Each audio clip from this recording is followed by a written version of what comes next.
Amado Senhor, agradecemos imensamente pelo acolhimento que tivemos nesta casa de luz e misericórdia, quando os teus servos de luz nos acolhem e direcionam fluidos de refazimento, mas também as inspirações adequadas para o bom compreendimento do tema desta noite. Para isso, solicito a presença do mentor amigo, que Erasmo esteja comigo, realizando o trabalho edificante, realizando o seu trabalho de instrução, de propagação do Evangelho do Mestre Jesus, e que tudo transcorra com paz e muita harmonia, Pai. Graças a Deus, graças a Jesus. A palestra de hoje tem como tema a parábola dos dois devedores.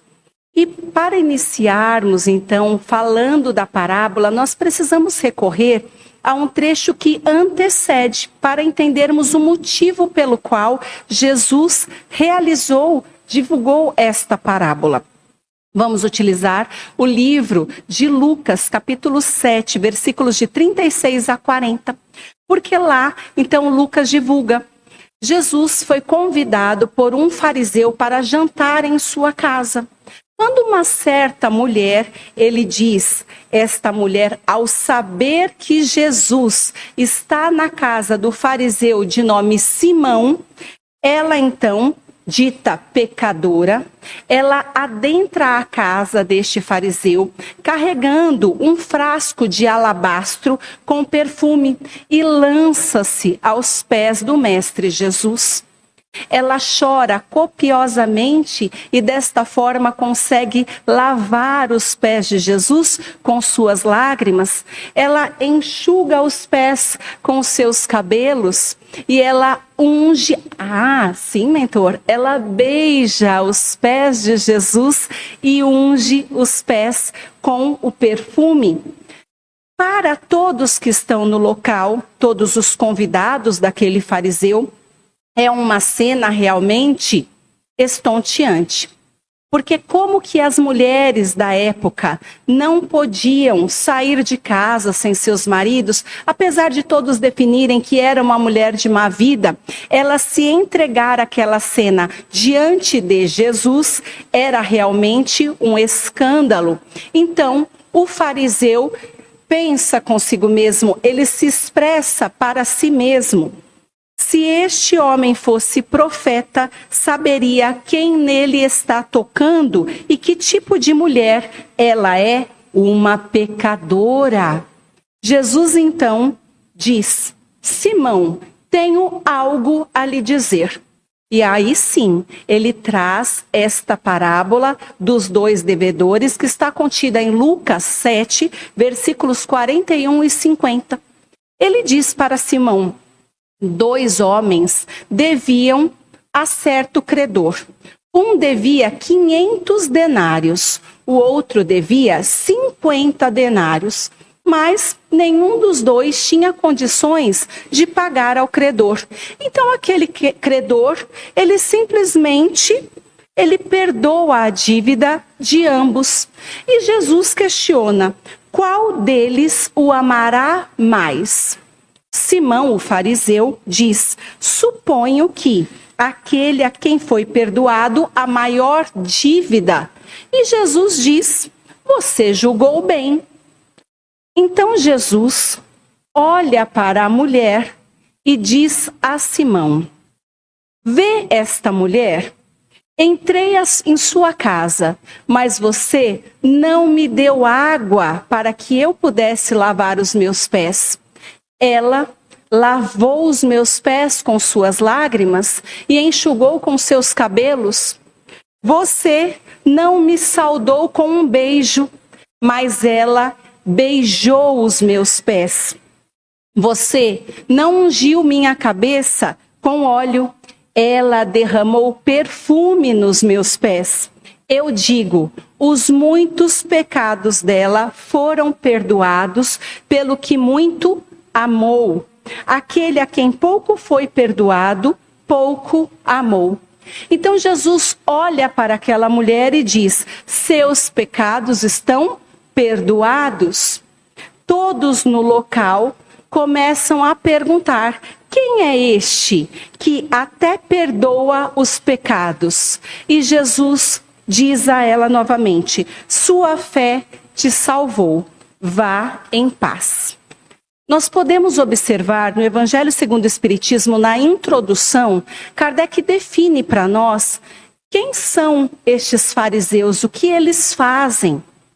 E afirma que estes fariseus, eles faziam observâncias das práticas exteriores do culto e das cerimônias.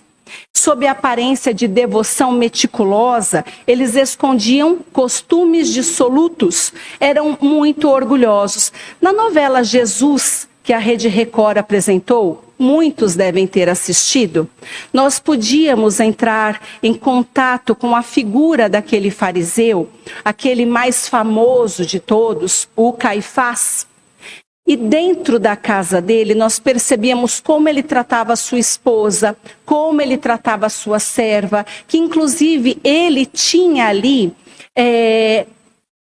relacionamentos extraconjugais. Então, a forma como ele se mantinha, a postura dele, que era completamente contrária a tudo que solicita as leis de Deus, a postura que um homem religioso realmente deve apresentar. Então, é disso que nós estamos falando. Uma imagem de religiosidade, uma aparência de devoção, mas que no fundo não é nada disso, guardando extremo orgulho.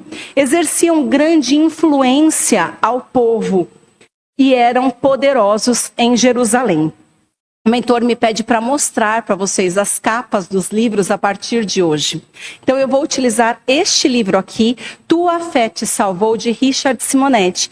Incrível, e vai trazer todas esses trechos bíblicos onde Jesus diz: a tua fé te salvou, inclusive falando sobre aquelas muitas mulheres que chegaram perto de Jesus e que receberam a cura.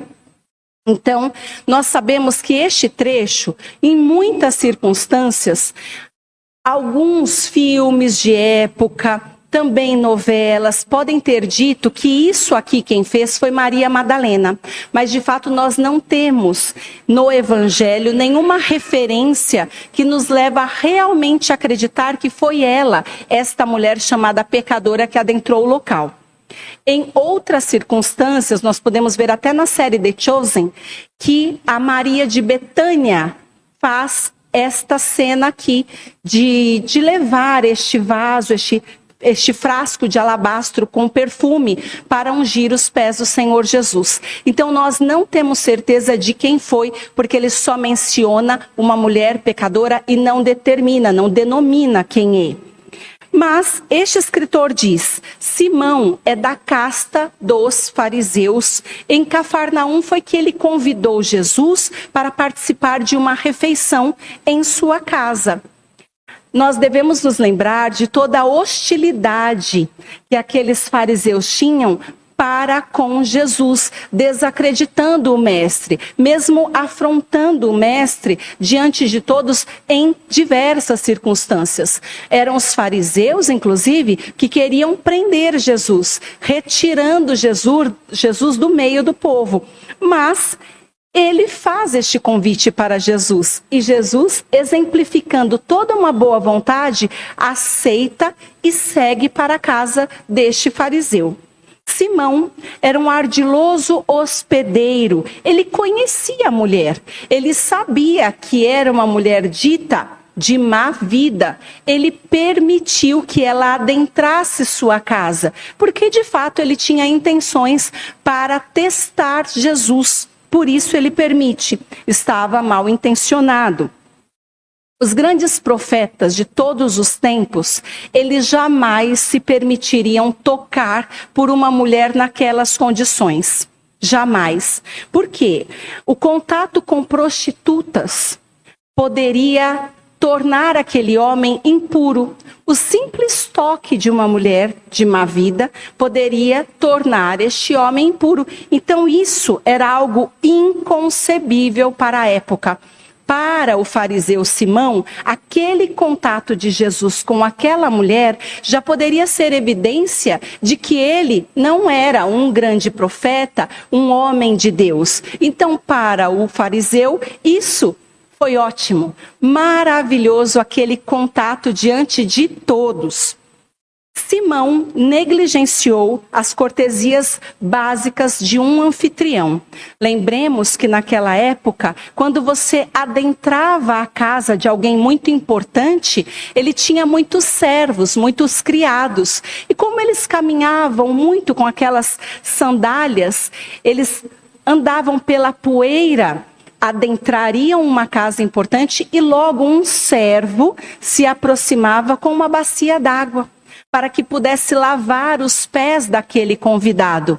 Mas quando Jesus adentra esta casa, ninguém chega para ele com aquela bacia de água para lavar os seus pés. Então, tudo isso já ficou evidente que ele não estava sendo tão bem recebido assim na casa do fariseu. Outra coisa era o ósculo, aquele beijo na fronte que o anfitrião dava no seu convidado. Outra coisa era ungir com óleo a cabeça daquele convidado. Então, 3 coisas que eram muito importantes para que um bom anfitrião pudesse receber aquele convidado de honra que ele realmente queria receber. Mas Jesus era um convidado de honra?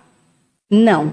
E mostrou que ele não foi de forma nenhuma bem recebido. Então aqui o escritor diz: convite não foi feito por honra ou devoção, mas para discutir as interpretações que Jesus tinha e também para testar Jesus. Mas e a pecadora? A pecadora representa para nós uma serva amorosa, disposta a homenagear aquele que é o mensageiro celeste.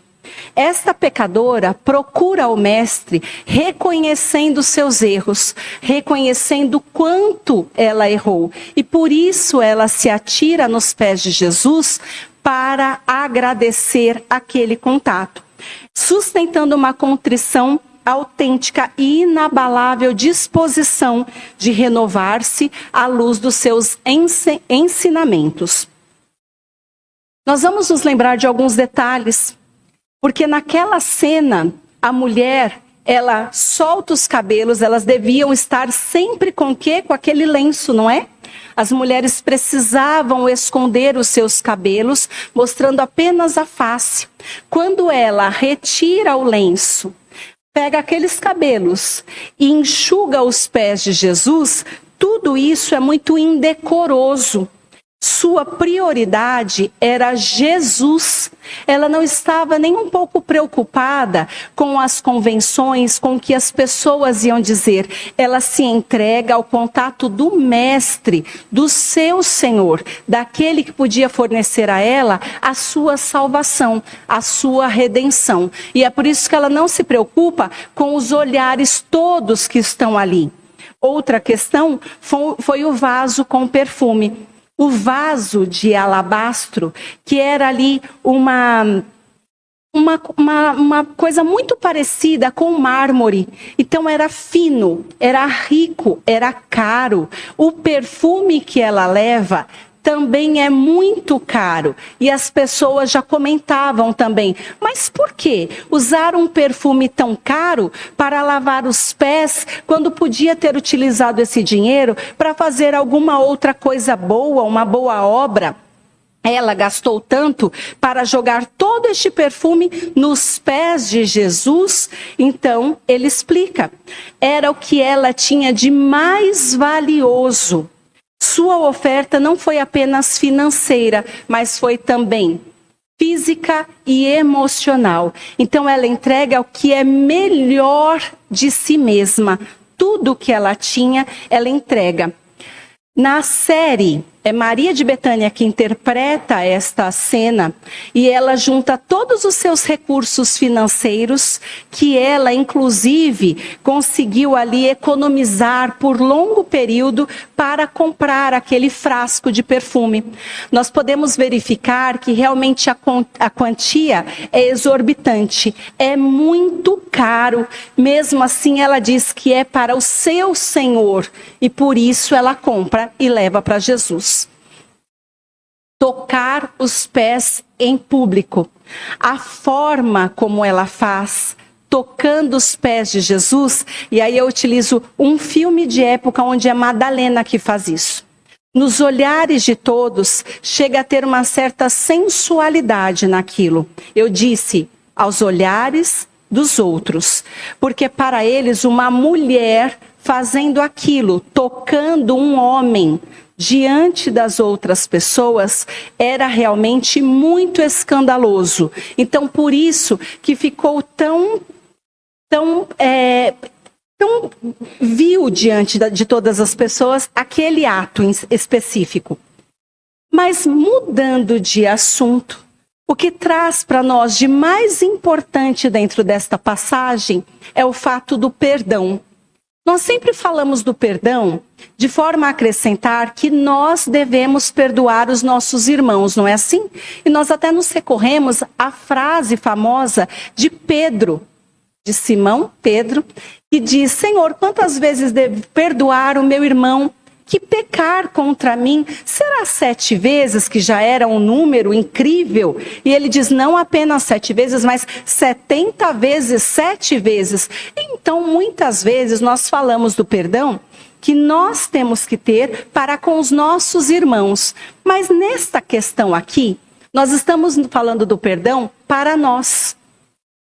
É recorrendo àquela figura da mulher pecadora. Então, nós vamos transferir a nossa imagem para aquela pecadora. E é nesse momento que este escritor, ele diz que Deus perdoa sempre todas as nossas falhas. Existem muitas pessoas, inclusive o mentor diz, muitos espíritos, que dizem, até mesmo aqui nas comunicações, e eles falam, eu não mereci estar aqui. Por que eu estou aqui? Não é um lugar apropriado para eu estar, porque eu errei muito. Olha, você nem queira saber o que foi que eu fiz, os crimes que eu cometi. E eles falam, não, você está no local certo, porque você aqui pode ser auxiliado, meu irmão. Não importam os seus pecados. Por quê? Porque Deus nos perdoa sempre. Mas então, de onde vem esta questão do pecado, da transgressão da lei? E ele diz, sim, nós cometemos deslizes e todos os deslizes que nós cometemos contra nós ou contra as outras pessoas ficam registrados onde? Na nossa consciência. Lá no Livro dos Espíritos, nós temos informações de que todas as leis divinas estão gravadas em nossa consciência. Então, se as leis divinas estão em minha consciência, mas os meus deslizes também estão, eu tenho consciência, compreensão do bem e do mal que eu faço. Eu sei perfeitamente bem se eu cometi alguma falha, algum equívoco, se eu ofendi, se eu humilhei, se me faltou ocasião de ser útil, se eu deixei de fazer o bem e por isso eu acabei prejudicando, fazendo mal. Está tudo gravado na minha consciência. O mentor ainda fala mais. Os espíritos que estão aqui neste local, sentindo que erraram muito, deixam perceptíveis para todos os outros espíritos onde falharam, porque plasmam no perispírito os seus erros.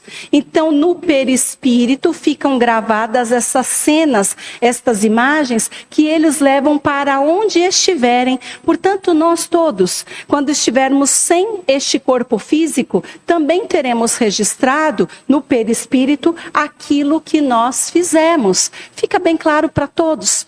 Então, a nossa consciência exige a reparação dos nossos erros, dos males que tivemos praticado novamente, para nós ou para os outros, impondo muitas vezes para nós dores e angústias.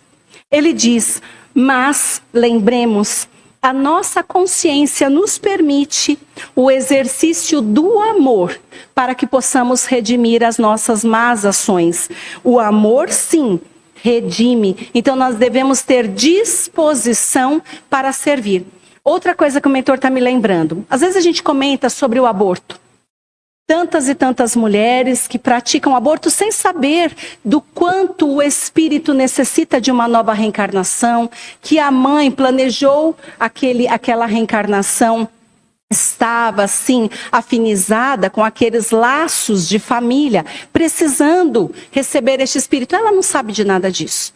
E ela comete o aborto.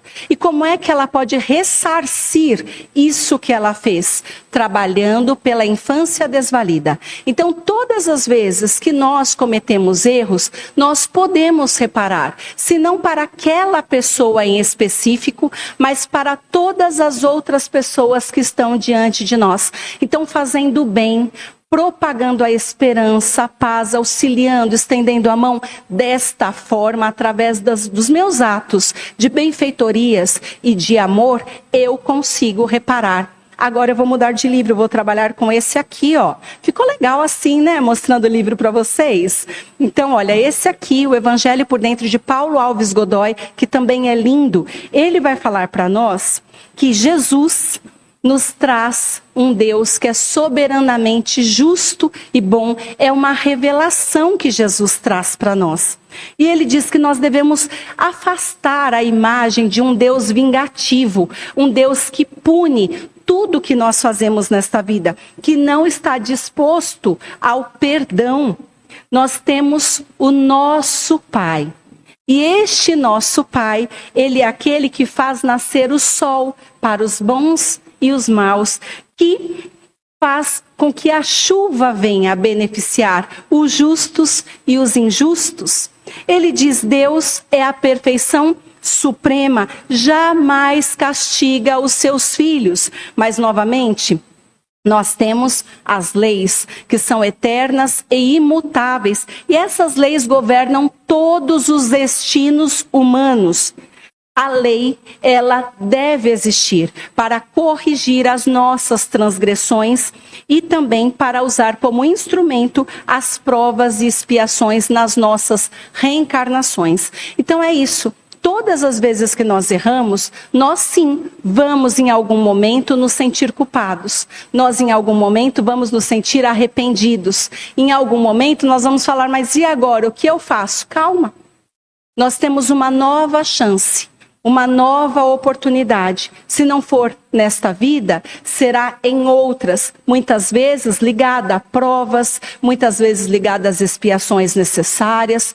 Nós sempre vamos colher o mal que nós semeamos através da lei de ação e reação. Isso será inevitável, mas desta forma nós vamos conseguir reparar o que tivermos feito.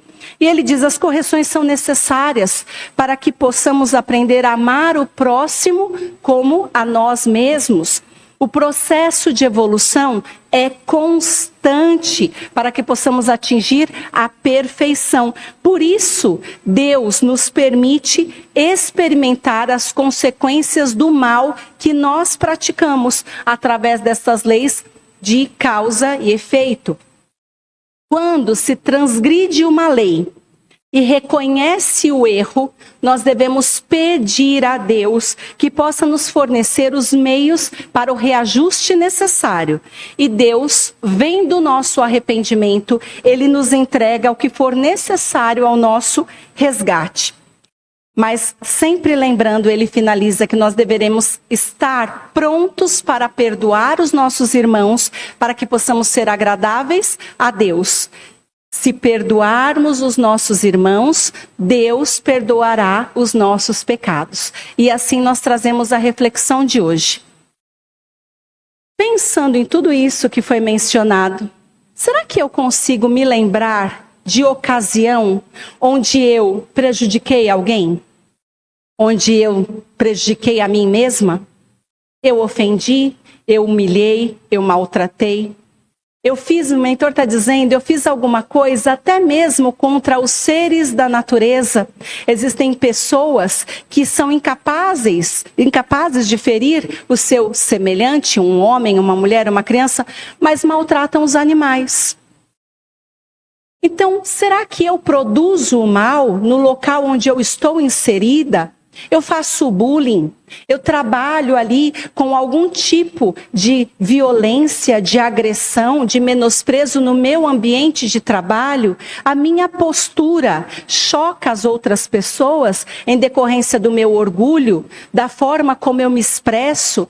Então eu preciso saber, ter consciência das coisas que eu estou fazendo, para que eu possa ser justa com esta consciência e, se for permitido, reparar estes atos aqui e agora.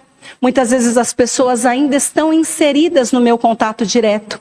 Então que eu possa pedir a Deus ocasião onde eu realmente consiga reajustar, reparar o mal que foi feito.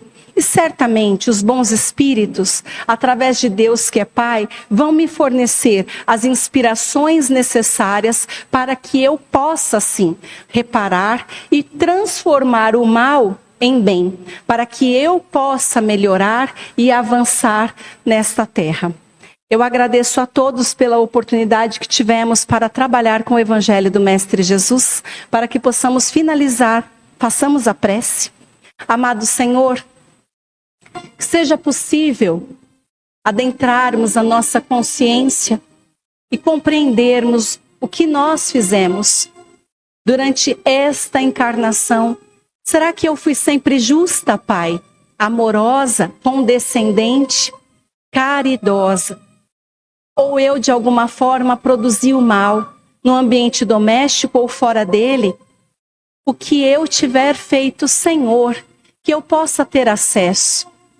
E que eu possa, Pai, encontrar ocasiões de reparar o mal que eu fiz, de espalhar a paz, a harmonia e a esperança diante da imagem de Jesus, com os recursos que me são entregues com o seu Evangelho. Eu agradeço ao mentor por mais este trabalho de luz, agradeço a toda a espiritualidade amiga desta casa de misericórdia e desejo aos meus irmãos paz e luz.